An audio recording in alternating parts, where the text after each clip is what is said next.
Okay. Good afternoon, producer Susan. How are you doing today? I'm doing great, Jersey Joe. I had a half a snow day. How about you? Just a little rain, no snow at all. And boy, yeah, we skipped last week because of conflicts with holiday travel and whatnot. So, we have a bunch of stuff to talk about, and we're going to have a special guest joining us in a minute, talk about a new book he's written. But first, let's give the rundown of what we're going to talk about. So, today's December 2nd. We didn't do a podcast last week, Thanksgiving week. Um, and again, we're going to have somebody coming on to tell us about a book he's recently written. I'll let him introduce himself. Our quote of the week this week is explains why what you do in private translates to how people view you in public. And the stupidest thing I've heard all week segment, we were going to talk about this 2 weeks ago. We never got to it. It's about the state of Washington, how much money they spent to electrify a 30-year-old ferry, and how that conversion and expenditures worked out for them. We'll play a clip from Bill Maher telling us why the California Coastal Commission denied a request from SpaceX, a division of Tesla, to increase the number of rocket launches from California's Vandenberg Air Force Base. We'll also tell you why California is on the verge of going broke and what that might mean for people who hold California revenue bonds and the millions of people who are already receiving pensions from the state pension fund or those counting on those pensions when they retire the next decade. We'll tell you about a controversial court ruling in which a judge overturned a unanimous jury verdict in a criminal trial and why. We'll give you some statistics about the dramatic rise of in single parent households and what that increase has to do with the increase in violent crime. And finally, our taxpayer lead shot this week comes to us from Huntsville, Alabama, where a homeowner gets in a shootout with a armed home invader. And although the homeowner gets wounded, at least he didn't wind up in the morgue. So that's why practice pays. All right, you ready That sounds for? like an awful lot, Jersey I Joe. know we may not get. I may have to drop out some stuff depending on how long we go. Anyway, so here's our quote of the week. What you do in private shows up in public. And here's some examples. What you read shows up in your conversations. Your diet shows up in your energy levels and your appearance. Your focus shows up in your results. You are what you cultivate when no one is watching. And what do you think about that? Yeah, that's very true. So yeah, so people who think that what I do at home really doesn't matter. Again, when I have a conversation with people, what I do, what we talk about is based on a lot of what I've read. What I read today, what I read yesterday, is on books I read. We can quote certain Aristotle. We can quote famous authors. Um, so that's why what you read, both contemporary literature and oh, hang on. Apparently, he didn't get the link. So hang on. Hang on. I have to do the. Hang on. I will. I thought I sent him the link. Hang on, Dennis. Let me find the link. Hang on 1 second. I'm going to call our. I'm trying to find our guest here. I'm going to try one more time. Let me see if I can find the Zoom link. Is there another way to bring somebody on board or not? Uh, Hang He'll on. need the Zoom link. Copy invite link. Okay. Here we go. Uh, all right, we're going to try it now. Folks, I apologize for this. This is the first time we've ever tried to invite somebody on in the middle of a podcast. So hopefully this will link, will work for us. I wonder too if I can find it over here. Okay. Well, let's see if Dennis has that the link. Anyway, we'll keep going on until Dennis can try to join. So, stupidest thing I've heard all week. Um, by the way, and if Dennis tries to join, will he show up on your screen as well as mine? He should show up on yours as the host into Oh, your there main he room. is. Okay. Dennis, are you there? Dennis, are you there? Dennis, do you have audio?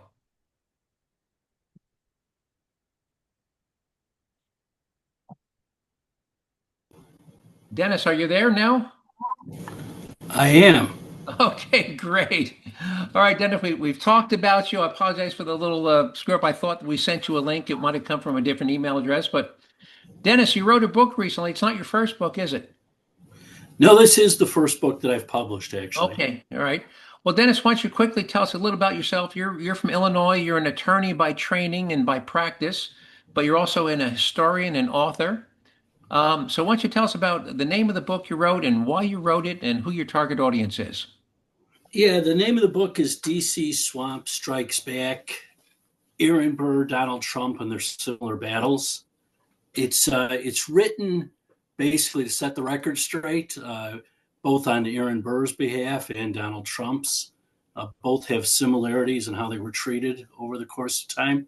And I'd say the target audience are people who are interested in history and facts, and obviously people who are Trump fans, I would say. And if I can interrupt, Dennis, I'm a little bit fan being here in New Jersey. For those that don't know, Aaron Burr killed Alexander Hamilton in a duel in Weehawken, New Jersey, which is on the banks of the Hudson River. And I believe it was the last legalized duel in the United States. Is that correct? Well, technically, I think it wasn't legal, but they weren't really, you know, they decided to go to Jersey because the penalty would be less severe, according to Okay. them. But yes, Aaron Burr did kill Alexander Hamilton in a duel on the banks of the Hudson River in Weehawken, New Jersey. But all right, I'm sorry for any interruption. No, that's okay. It's the reason I wrote this book after a friend of mine had written a book about Aaron Burr. And Mhm. there's been several books about Aaron Burr, as I found out. When I read it and he asked me what I thought about it, I said, I think you missed the story here. There's a lot about Aaron Burr I didn't know. But what Mhm. I do know is he had similar problems that Donald Trump had. And at Okay. that time, Trump was running for the 2024 election. Right. And, of course, he looked at me like, no, I'm wrong. He is a Okay. Democrat, a political consultant. So he comes from a different place. And I said, well, you know what? I think I'm going to finally write a book. I've always thought I could. I thought you gave me a good subject. I'll do it. So would you say the book is for students of history, conservatives, conservative independents, but do you think liberal Democrats and progressives would enjoy the book or would they hate the book? I think they would enjoy it because it is referenced. So, I'm not in there making everything up or making opinions that Hmm. are just based on my background. So I think you can like it. Maybe you can maybe see Burr and Trump from a different direction because the musical Hamilton didn't do Aaron Burr any favors. Sure. And I'd say the media didn't do any favors for Trump over the last 10 years. And what would what would you hope the readers of the book would be their primary takeaway? What new perspective do you think you would hope they would have when they finish the book that they didn't have before they started? Well, I think, it's something we all should have. All of our public figures, especially politicians, there's good and bad in all of them. And Hmm. we touch upon, Burr's strong points, Trump's, but also some of their weaker points, and even other people who were involved. Like Jefferson has always been a hero to most of us. But Hmm. I think when you read the book and you realize, wait a minute, Jefferson wasn't perfect. No, he had some problems, I'd say, and he caused some problems for Aaron Burr. All right. Well, Dennis, if people want to get a hold of the book, how can they find the book? Is it on Amazon or how can they get it? Yeah, Amazon.com's carrying it in three different forms. Barnes and Noble has it, other bookstores do, and I have my own website, authordennisbrennan.com. And that's the name of your website, author Dennis Brennan, and Brennan is Brennan, Yes, correct. authordennisbrennan.com. And if Dennis, if people want to email you, would you have an email address you care to give out? Yeah, D as in Dennis, then Brennan, Brennan, 535 at gmail.com. All right, one more time. D as in Dennis, Brennan 535 at gmail.com. All right, Correct. and people get a hold of you that way. And the name of the book, one more time before we go, Dennis. It's DC Swamp Strikes Back, Aaron Burr, Donald Trump, and their similar battles. And it's D.C. DC Swamp. Yes. So one more, D.C. Swamp, Aaron Burr. Swamp Strikes Back. Then there's a colon, Aaron Burr, Donald Trump, and their similar battles. All right. Well, Dennis, thank you very much for coming on. Appreciate your time.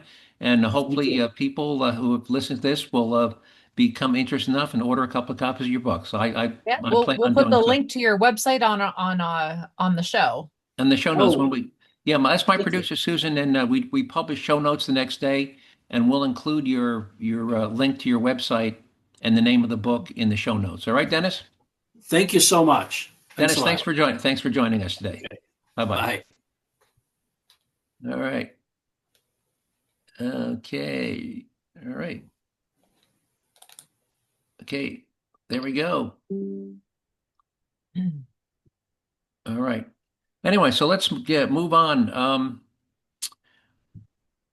I mentioned one of the stupidest things I've heard all week was the Washington State.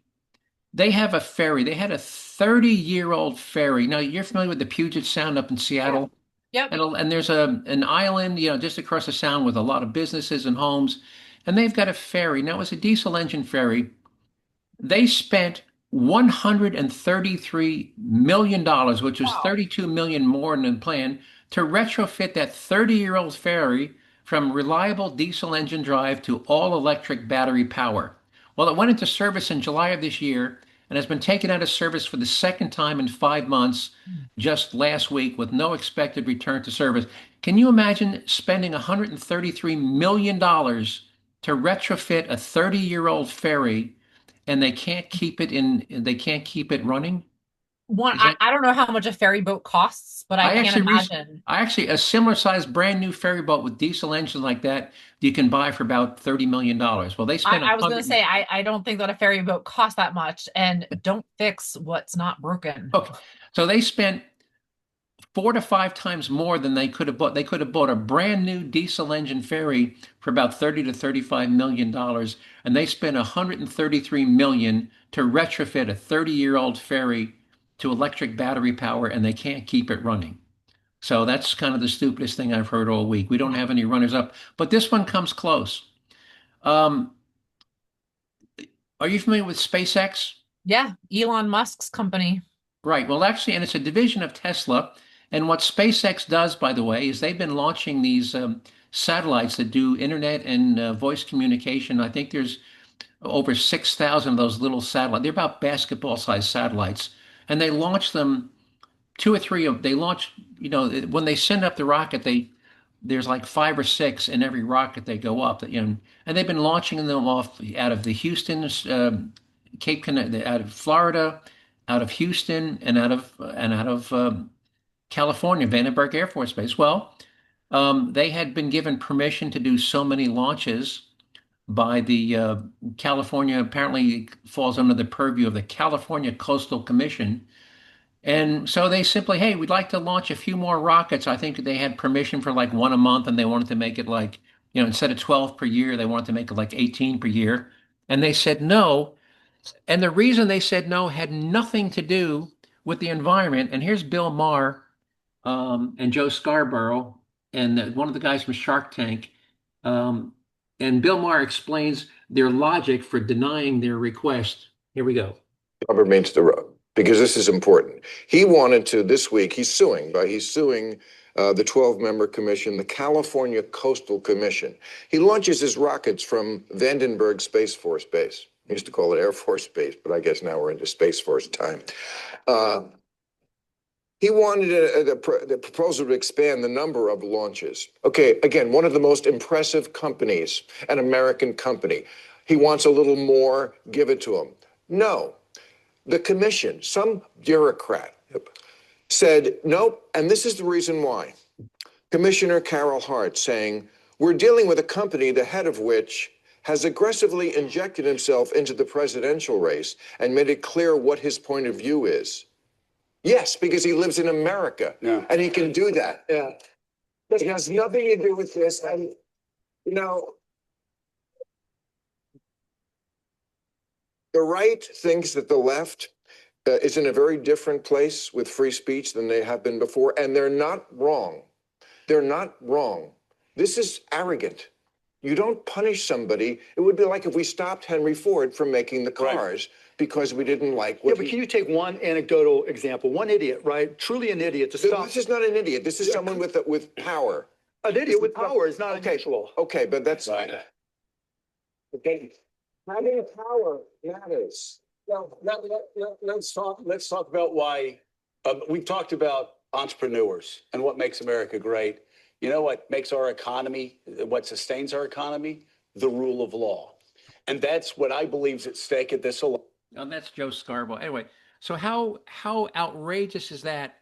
They denied his request solely on the basis of his political views and activities. Had nothing to do with what they were chartered to do, which was protect the California coastal environment. Yep. How outrageous is that? Yep. You need to look at it for what it is and not what's behind everything. Yeah, I don't know what the results of that lawsuit is, but clearly, I hope a judge just slaps them down because that was You just lost audio, Jerzee Joe. I lost audio. How about now? Am I back? Oh, there you are. Okay, great. Yeah, and I hope the judge slaps it down. You lost audio again. I've lost audio again. Can you hear me now? Yes, no, can you hear me? Still no audio. Still no audio. There you go. Oh, I have audio now? Now you have audio. Now I have audio. I may have to have you do the rest of the podcast for me.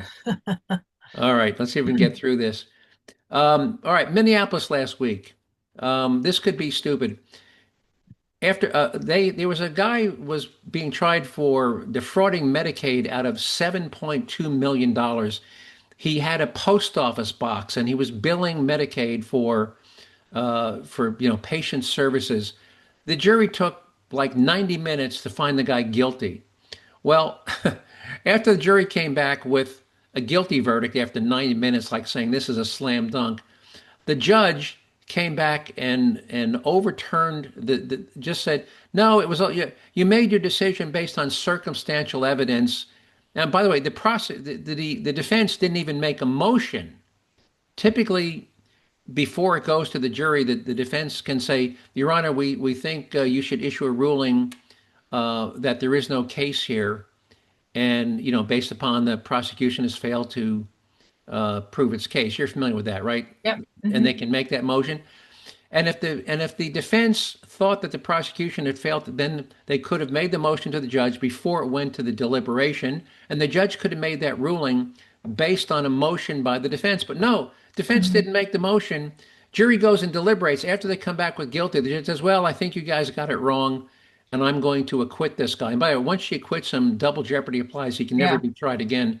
So how outrageous is it that a judge overruled a jury after letting the jury deliberate? If you weren't going to honor their decision, why did you let them deliberate to begin with? Yeah. First of all, I guess the question is, why did the defense not make a motion? Yeah, because maybe they thought it is in the judge's, it is in their purview to their prerogative to overturn. It's rare, but it does happen. Right, but in this case, there wasn't even a defense motion because even the defense didn't think that there were grounds for an acquittal. So if the defense didn't think there were grounds for acquittal, why did the judge take it upon herself? The judge could have let it stand, and then the defense could have appealed it based upon that there was inadequate. But no, the judge, with no motion from the defense, just decided to step in and say, "Oh, I think you jurors got it wrong. I'm going to overturn this." Talk about outrageous. All right. How much time we got left? Oh, let's see. You got a good 15 minutes. All right, good. So we can slow down a little bit here. All right. I want to talk about the rise of single-parent households and the impact it has on violent crime. So these are just statistics from the U.S. Census Bureau. Black African Americans, this group consistently has the highest rate of single unmarried household. In 2023, 47% of Black mothers were single mothers. And in the 2022 data, 63% of Black children lived in single parent home. Now, why the discrepancy? If it's 47% of Black mothers were single mothers, then why are there 63% of Black children in single parent homes? More than one child. More than one child per household. So today, or as of 3 years ago, 63% of Black children are growing up in a home without a father.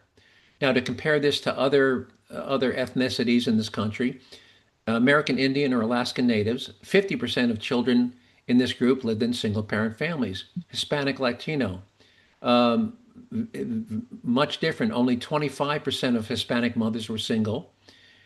And Caucasian white individuals, only 24%. So Hispanic and Caucasian, you're down around 24, 25%. Um, so what do these statistics have to do with increases in crime rates? Well, here's a quote from a speech given by then Senator Barack Obama on Father's Day 2008. He was speaking at a church gathering, I think in Chicago. And this is a quote by Senator Barack Obama, Father's Day 2008. You and I know how true this is in the African American community. We know that more than half of all Black children live in single parent households, a number that has doubled since we were children. We know the statistics that children who grow up without a father are 5 times more likely to live in poverty and commit crime, 9 times more likely to drop out of schools, and 20 times more likely to end up in prison. They are more likely to have behavioral problems or run away from home or become teenage parents themselves. And the foundations of our community are weaker because of it. What do you think of what Barack Obama said in Yeah. 2008? hmm And it's only gotten worse. 2008 Yeah. was what 17 years ago, and it's only gotten worse since then. So it's just it's so sad. And and they talk about all the gang violence and these mass shootings. The black on black crime. I think we quoted the statistic about 6 months ago that 56% of the homicide victims in this country today are African American victims, as are 56% of the assailants. So you got to ask yourself, why is 12.5% of the population account for 56% of the homicides in this country? Um, it's just staggering.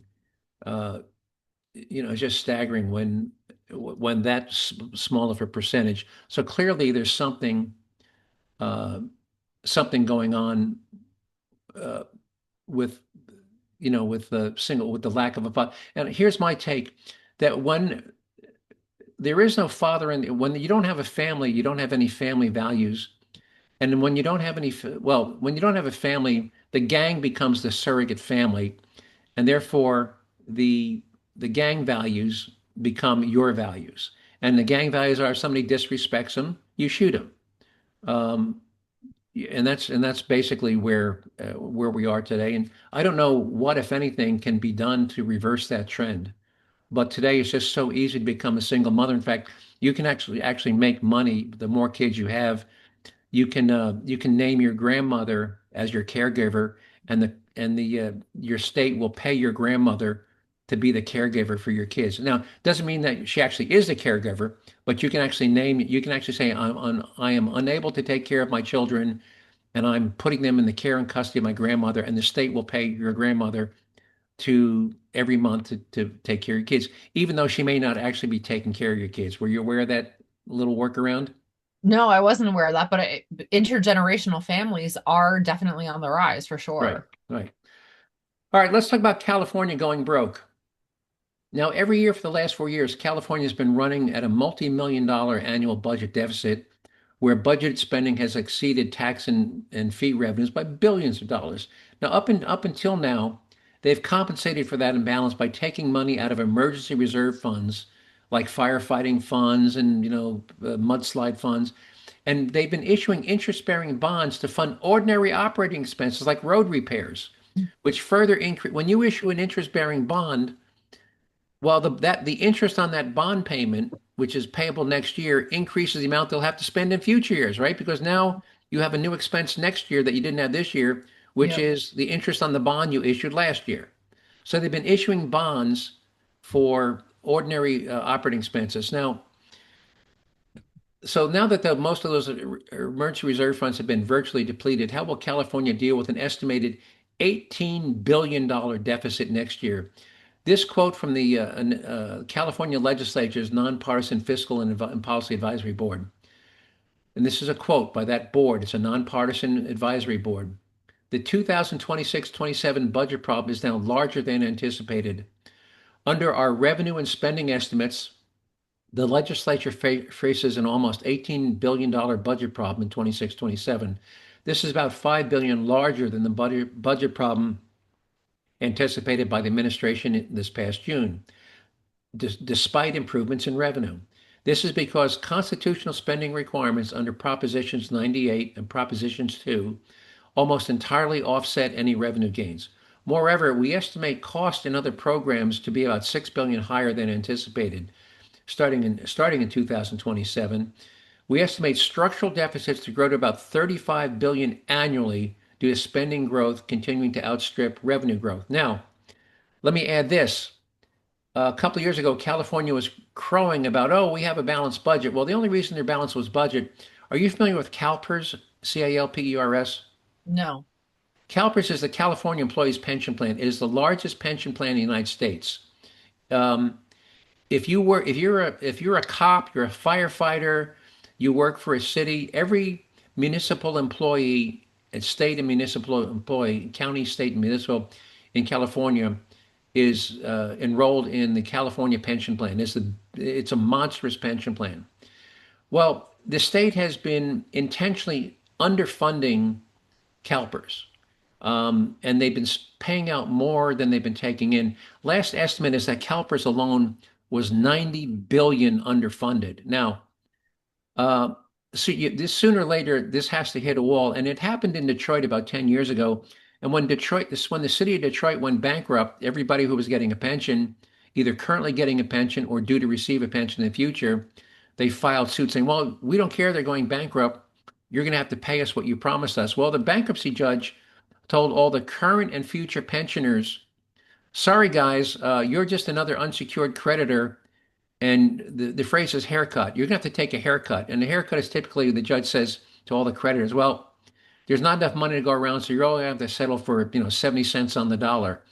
And that's what the Detroit judge told all the current and future pensioners in Detroit. And I think Gavin Newsom was counting on Biden or maybe Biden's successor to bail them out when they hit the wall, because that is likely to happen in the next 4 years.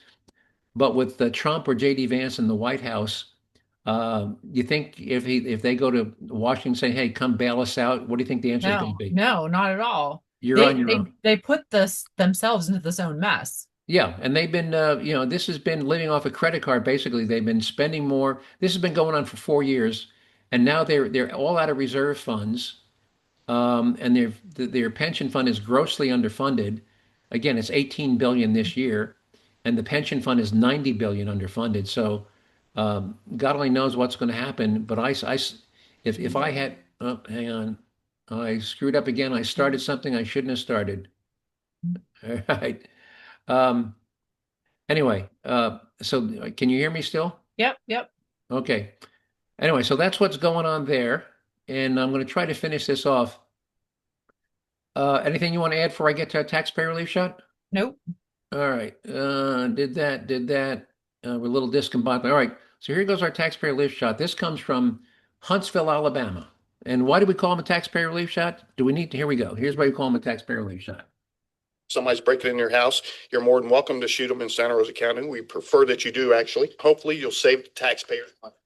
And that's exactly what happened in Huntsville. And here we go, Huntsville. A man who was shot last night in Huntsville has died. Now police say no charges will be filed. Good afternoon. I'm Gina Benitez. This update is all new this noon. The Madison County coroner tells us 34-year-old Demetrius Page died at Huntsville Hospital. We know another person who was shot was taken to the hospital. They're expected to be okay. The shooting happened last night on Braun Avenue in the Butler Terrace community. The neighborhood has a curfew in place and a no guest policy. Huntsville Housing Authority Executive Director Antonio McGinnis gave 48 his take shortly after this shooting. The safety and well-being of the residents is still one of my top priorities. We've made tremendous strides in keeping the neighborhood safe, but when you have individuals who don't live in the community for whatever reason, who come to the community with the intention of negativity, these are the things that happen. All right. So what do you think? Investigation so far shows that Page was unlawfully attempting to enter the house. The district attorney determined the homeowner did not break any laws in defending their home, so they will not be charged. Tom Keene's been silent. So what do you think of that one? Yeah. Right. Always good when these people defend themselves. Right. Now, you notice the homeowner got shot, but he got shot in the leg, but he put his bullets center mass, which is why if you own a gun, practice. Marksmanship is a perishable skill. And if you don't practice, you won't be any good at it. So if you're going to have a gun for self-defense, try to get out to the range 2 or 3 times a year. You've got a gun, don't you? I do. Do you ever shoot it or practice? I did this weekend. Well, very great for you. Well, fantastic. All right. Anything you want to add before we sign off? Did you get any snow, Jersey Joe? I heard some parts of Jersey did. No, nothing. We got cold rain is all we got. All right. All right. Anyway, I want to thank all of you listeners for this podcast for giving up 30 minutes out of your busy day to listen to me ramble on about the things that I find of interest and importance. And I hope you found them interesting and important as I did. And if so, hope you continue to listen to the podcast in the weeks and months to come. If you want to see some materials and story links you heard me talk about today and the link to our guest and his book, Dennis Brennan, DC Swamp, producer Susan will put a link to Dennis and a link to the title of his book in the show notes, so you'll be able to find him there. Or if you want, just send me an email to joe@jerzee-joe.com. Just remember to spell Jersey, Jerzee, Jerzee Joe. So joe@jerzee-joe.com and I can send you anything you want from this podcast directly to you in an email. Or if you want to give producer Susan a day or two and go to the Jerzee Joe website, it's jerzee-joe.com. Just remember to spell Jersey with a J, with an R, a Z, and 2 E's. And with that, producer Susan, anything you want to add before we sign off? No, I'm hoping for some more snow, but it doesn't look very promising. I'm afraid you're right. And I realize I'm also in the minority in that. I hear you. All right, producer Susan, we're running out of time. We'll talk to you next week. You take care. Bye-bye. All right.